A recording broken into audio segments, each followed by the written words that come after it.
열왕기상 10장 14절부터 29절 말씀 마음을 집중하시고 함께 읽어보십니다. 솔로몬의 세입금의 무게가 금 666달란트요 그 외에 또 상인들과 무역하는 객상과 아라비아의 모든 왕들과 나라의 고관들에게서도 가져온지라.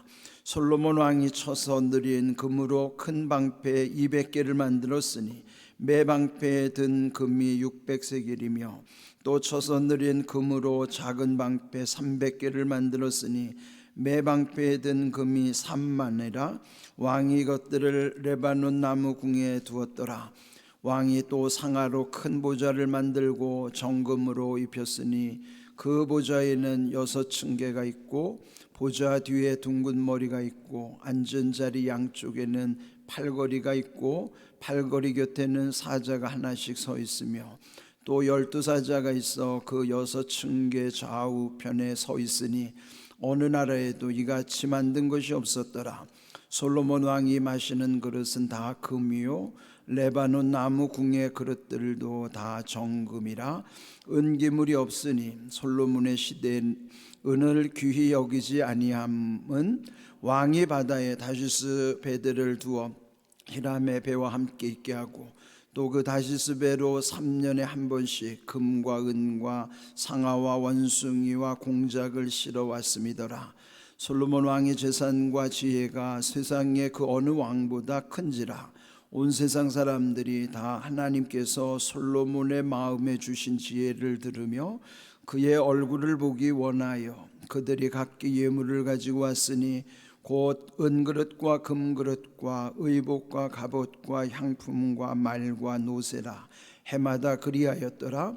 솔로몬이 병거와 마병을 모으매 병거가 1400대요 마병이 12000명이라. 병거성에도 두고 예루살렘 왕에게도 두었으며 왕이 예루살렘에서 은을 돌같이 흔하게 하고 백향목을 평지에 뽕나무같이 많게 하였더라. 솔로몬의 말들은 애굽에서 들여왔으니 왕의 상인들이 값주고 산 것이며 애굽에서 들여온 병거는 한 대에 은 600세겔이요 말은 한 필에 150세겔이라. 이와 같이 햇사람의 모든 왕과 아람 왕들에게 그것들을 되팔기도 하였더라. 아멘. 사람은 한결같기가 어렵죠. 그래서 뭔가를 결핍됐을 때는 아쉬워하지만은 그것이 충족되면은 또 자기의 본분을 망각하기가 참 쉽습니다. 이 솔로몬도 하나님이 은혜를 베푸시고 지혜를 주셨지만은 또 그에게는 또 이렇게 많은 재물의 복, 또 부귀 영화도 누리게 하신 것입니다. 그런데 솔로몬이 그가 풍요할 때 어떻게 하나님을 점점 잊어버리고 있는가. 그래서 오늘 제목을 풍요의 함정이라고 정했습니다. 여러분, 고난을 당할 때는 하나님을 더 의지하게 되지만은 잘 살게 되거나 풍요하게 되면 하나님을 잊어버리는 경향이 많아요. 그래서 여러분, 잘 되는 것이 정말 잘 되는 것이 무엇인가를 잘 기억해야 됩니다. 그것은 하나님을 잊어버리는 잘 되는 것은 결국 망하는 거예요. 우리가 잘 되더라도 하나님을 잊어버리지 않을 때 주님의 은혜 가운데서 모든 일을 누릴 수 있는 것이죠. 오늘 읽은 말씀에 보면은 여러 단어들 중에 금이라고 하는 표현이 참 많이 나와요. 금이 얼마나 지천에 널려 있는가. 그래서 오늘 여기 이 금이라는 것은 이미 앞에서도 보았듯이 솔로몬이 성전을 건축할 때 그 성전 내부에도 다 금으로 둘러서 또 금장식으로 했던 것이죠. 성전 안에는 실제로 밖에서 보면 보이지도 않는 곳이지만 그 내부에 화려한 금으로 했다는 것은 보이지 않는 곳에서의 그런 어떤 존귀한 모습을 상징하는 것이죠. 그렇지만은 솔로몬이 또 자기의 왕궁을 짓고 나서는 보이는 곳에 온통 금을 치장하는 것입니다. 그는 보이는 곳에 금이죠. 여러분, 금이라고 하는 것은 이렇게 내부에서 하나님의 성전 안에서는 존귀함의 상징이었지만은 자기의 왕궁에 보이는 곳에 온통 금을 치장했던 것은 그는 사치의 상징인 것이에요. 우리 삶에서 필요한 필요한 물품은 생필품이라고 하잖아요. 그는 절대적으로 필요한 것입니다.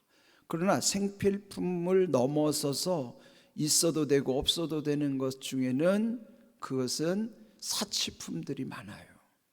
그런데 생필품은 귀하지만 그거는 꼭 필요한 것이지만 있어도 되고 없어도 되는 사치품에 집착하게 되는 순간에는 사람이 타락하게 되는 것이에요.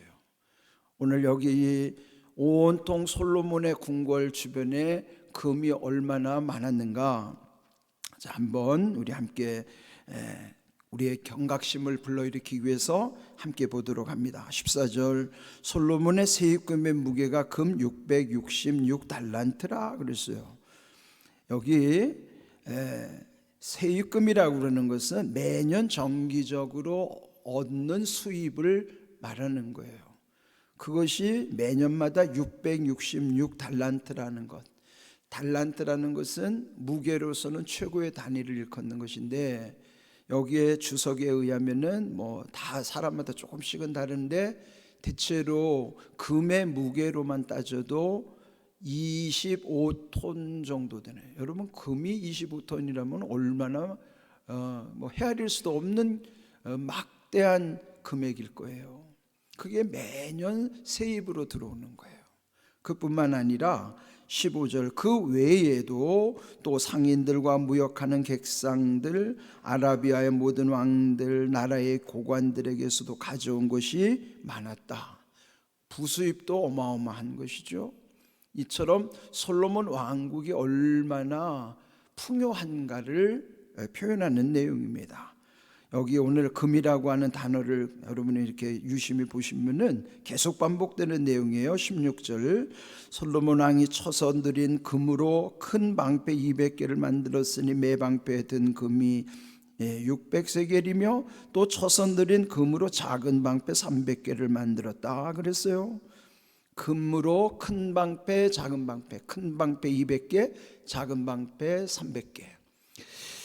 어떤 것을 볼 때 그 용도에 맞게 만들어야 되잖아요. 그럼 방패라는 것은 금으로 만들면은 방패의 기능을 할 수 없는 거죠. 금의 재질은 좀 무르기 때문에 강하지는 않아요. 그렇다면 여기에 금방패라고 하는 것은 무기로서의 방패의 굿이라는 게 아니라 장식품으로서의 방패인 것이죠. 남에게 과시하고자 하는 그 화려함의 상징으로 큰 방패 200개, 작은 방패 300개를 만들었다 그러면 그는 전쟁에서 써먹을 수 있는 게 아니에요. 우리도 다 보면 어떤 기능의 용도가 있잖아요. 그런데 거기다가 자꾸 뭔가를 더 씌워가지고 금칠을 한다든지 남들에게 화려하게 보이게 한다든지, 이제 이렇게 함으로써 본래 기능은 상실하고 그저 허세와 허풍, 그냥 남에게 보여주려고 하는 허례의식이 앞설 수밖에 없어요. 이제 이런 걸 우리 삶 속에서 경계해야 되는 것이죠. 굳이 방패를 금으로 만들 이유가 없는데 금으로 방패를 만들었다는 것은 금이 얼마나 많다는가를 상상할 수 있겠죠. 자, 뿐만 아니라 또 18절을 보시면 왕이 또 상아로 큰 보좌를 만들고 정금을 입혔다. 큰 보좌라는 것은 왕이 앉는 의자잖아요. 그런데 그걸 상아라는 건 코끼리 뿔을 말하는 거잖아요. 그러니까 그 상아로 보좌를 만들 뿐만 아니라 거기다가 또 정금을 입혔다. 여기도 또 금이 나오는 거예요. 금이 얼마나 많으면 그가 앉은 보좌에 마저도 상아 보좌에다가 금을 입힐 정도로, 뿐만 아니라 19절, 그 보좌, 왕이 앉는 자리에 6층계가 있고 보좌 뒤에 둥근 머리가 있고 앉는 자리 양쪽에는 팔걸이가 있고 팔걸이 곁에는 사자가 하나씩 서 있으며, 말씀 읽으면서 한번 상상을 해보세요.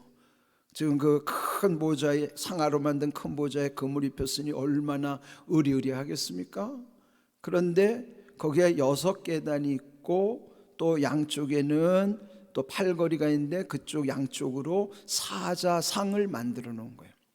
근데 이 사자상이 양쪽에만 있는 것이 아니라 20절을 보면 또 12사자가 있어서 6층계 좌우편에 서 있으니 그 어느 나라에도 이같이 만든 것이 없었더라. 솔로몬의 나라에만 유일하다는 거죠. 그 주변의 나라는 아무도 그렇게 하는 데가 없었다는 거예요. 그런데 그가 앉는 보좌 그 6층계 위에 또 양쪽으로도 또 12사자상이라고 그러니까 각각 6사자상 12사자상을 두었으니 한번 생각을 해 보십시오. 그걸 지켜보는 것만으로도 얼마나 대단한 화려함과 위용이 있겠는가 말이에요. 감히 상상하기도 어려울 정도로 지금 이 솔로몬이 금에 취해 있는 거예요. 온통 자기 궁궐이 금으로 다 둘러칠 정도로 그런 대단한 위용을 갖추고 있는 것입니다.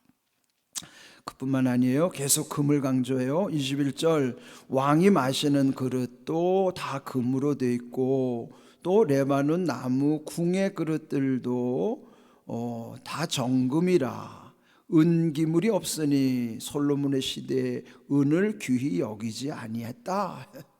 은은 아예 쳐주지도 않을 정도로. 여러분 집에는 은그릇 은수저만 있어도 그거 얼마나 귀한 거예요. 그런데 솔로몬의 궁궐에는 금이 얼마나 많은지 은은 쳐주지도 않을 정도란 말이에요. 자, 계속 이제 금 얘기가 또 나와요. 왕이 바다에 다시스 배들을 두어 히람의 배와 함께 있게 하고 그 다시스 배로 3년에 한 번씩 금과, 여기 금이 또 나오죠, 은과 상아와 원숭이와 공작을 실어왔더라. 3년에 한 번씩 이런 것들을 외국에서 수입을 해오는 거예요. 근데 이런 거는 생필품이 아니라 사치품들이에요. 굳이 없어도 되는, 그러나 거기에 집착해서 외국의 화려한 물품들을 이렇게 수입을 해 오는 것이죠. 그러나 또 23절 솔로몬 왕의 재산과 지혜가 세상의 그 어느 왕보다 큰지라. 솔로몬은 지혜뿐만 아니라 재물도, 그러니까 그가 얼마나 부유한가를 또 적어 놓은 겁니다. 온 세상 사람들이 다 하나님께서 솔로몬의 마음에 주신 지혜를 들으며 그의 얼굴을 보기 원하여, 솔로몬을 만나고 싶은 주변의 나라들의 왕들이 많으니까 그들이 또 왕에게 올 때 얼마나 또 많은 선물을 싣고 오겠어요. 자, 여기 그들이 보기 원하여 25절 각기 예물을 가지고 왔으니 곧 은그릇과 금그릇과 의복과 갑옷과 향품과 말과 노새라 해마다 그리하였더라 그랬습니다. 야, 이런 걸 보면은 국내외에서 솔로몬의 그 명성뿐만 아니라 위세가 얼마나 대단했는가 그를 짐작할 수 있겠죠.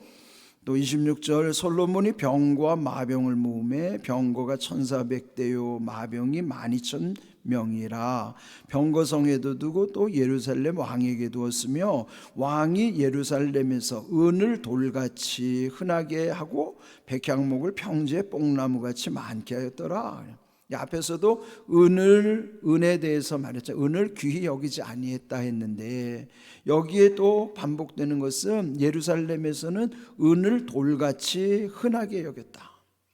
은은 돌처럼 여기고 또 다른 나무는 쳐주지도 않고 백향목마저도 뽕나무같이 많게 여겼다는 거예요. 우리 삶에도 보면요, 귀한 것이지만은 많을 때 흔해지면, 그리고 그게 익숙해지면 그건 더 이상 귀하게 여겨지지가 않아요. 그럴 때부터는 그런 것도 하찮게 여겨지는 거예요. 그렇지 않아요?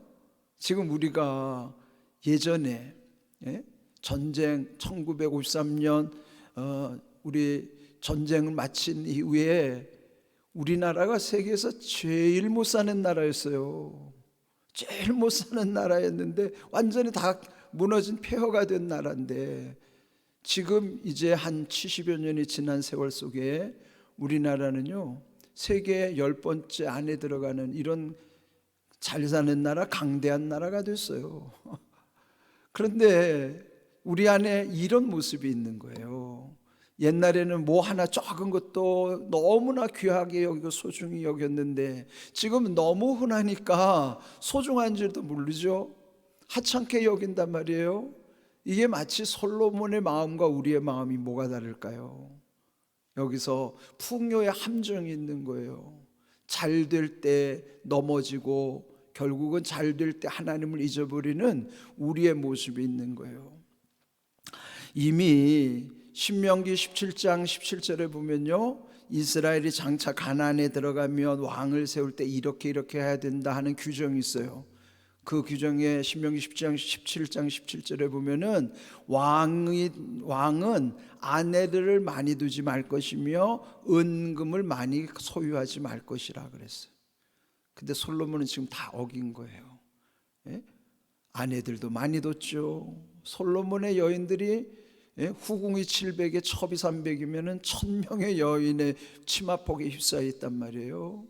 그러니까 그 말씀도 잊어버리고 또 마병을 많이 두지 말라. 그거는 하나님을 의지하지 않고 자기 군대를 의지하기 때문에 그것도 어겼어요. 더군다나 은금을 많이 두지 말라 그러는데 이것도 어겼어요. 이건 뭘 의미할까요? 솔로몬이 무너지는 징조들이에요, 이게. 그러면은 우리 같은 보통 사람은 말할 게 뭐가 있겠어요? 우리는 그저 조금 잘 되면은 쉽게 하나님 잊어버리고 무너지는 경향이 얼마나 많습니까? 그래서 잠언 30장 7절을 보면요, 거기에 이런 표현이 있어요. 나를 가난하게도 마옵시고 부하게도 마옵시고 오직 필요한 양식으로 나를 먹이시옵소서. 혹 내가 잘 되었을 때, 내가 너무 잘 돼서 하나님을 모른다, 여호와가 누구냐라고 할까봐, 또 가난하여서 남의 것을 도둑질하여 하나님의 이름에 욕되게 할까봐 두렵기 때문이니이다 그랬어요. 그러니까 그 기도에 잘 새겨야 될 거예요. 가난하게도 마옵시고 부하게도 마옵시고 필요한 양식으로 먹여주시옵소서. 그 사실은 영적으로 그게 정답이죠. 근데 우리는 너무 그냥 부요하기를 원해가지고 하나님을 잊어버리는 경우가 얼마나 많아요. 우리 주변에 그런 사람들은 한둘이 아니에요. 그러니까 여러분, 잘 되더라도 하나님을 잊어버리지 않을 정도로 잘 되는 게 복이지, 하나님을 잊어버릴 정도로 잘 되는 거는 그거는 저주가 되는 거예요. 그러려면 여러분, 아무리 하나님이 복 주셔도 내 믿음의 용량을 더 키워 가시든지, 믿음의 용량이 작으면 조금만 그 복을 주셔도 감당을 못해서 하나님을 잊어버린다고요. 그러니까 여러분의 믿음의 용량을 키우셔야 돼요. 하나님이 아무리 복 주셔도 내게는 주만이 복이나이다. 시편 16편 3절의 말씀이에요. 하나님만이 내게 복이라고 하는 그 고백을 우리 늘 잊지 말고 살아야 된다고요. 여러분, 이렇게 결국은 무너지는 이 솔로몬의 모습이 남의 모습 아니에요. 내 모습입니다. 내가 잘 될 때 풍요의 함정이 있다는 것을, 이거 여러분 새기셔야 돼요. 감당할 수 있을 만큼이 복이에요. 감당할 수 없는 것은 그거는 저주입니다. 그러면 여러분이 아무리 하나님이 복을 주셔도 감당할 수 있는 믿음의 지경을 넓혀 나가셔야 돼요. 나는 아무리 복 주셔도 이거 하나님 한 분 외에는 이건 아무것도 아닙니다. 그런 내 신앙의 중심이 있을 때 안 무너지고 안 넘어지는 거예요. 초대교회에서 말이에요, 이 베드로가 성전 미문에 안진뱅이를 보고 외쳤던 말씀이 있어요. 우리 한번 볼까요? 사도행전 3장 6절 읽어봅니다. 베드로가 이르되 은과 금은 내게 없거니와 내게 있는 이것을 내게 주노니 나사렛 예수 그리스도의 이름으로 일어나 걸으라. 아멘입니다. 여러분, 은과 금이 우리를 일으키는 것도 아니고 걷게 하는 것도 아니에요. 여러분, 지금 우리 주저앉아 있는 사람들이 얼마나 많아요. 예? 은과 금 때문에 주저앉아 있는 사람들이 얼마나 많습니까? 하나님을 향하여 달려가지 못하는 사람들이 얼마나 많아요? 은과 금이 없거니와 은과 금의 문제가 아닙니다. 베드로가 강조한 것처럼 나사렛 예수 그리스도의 이름이 문제예요. 예수의 이름으로 내가 일어나고 걸을 수 있다는 것을 믿어야지. 예수 이름 잊어버리면서 그저 무조건 잘 되기만을 구하는 것은 그게 귀신에게 비는 것이나 마찬가지예요. 그건 우상 숭배입니다. 하나님을 잊어버리면서도 잘 되기를 원하는 것은 그게 잘 될 수가 없어요. 여러분, 예수 그리스도의 이름으로 일어나십시오. 예수 그리스도의 이름으로 걸어가시기를 바랍니다. 이게 우리에게 오늘 주시는 말씀이 은과 금의 문제를 하는 말이에요. 솔로몬은 금으로 망하는 인생이었어요. 우리는 금으로 망하는 인생이 아니라 예수 그리스도의 이름으로 일어나기도 하지만 걸어가기도 하지만 그 안전뱅이 그가 성전으로 들어간 것처럼 우리가 날마다 예수님의 이름 가운데 여러분의 삶이 일어나고 또 걸어가는 은혜의 삶이 되기를 주님의 이름으로 축복합니다. 아멘.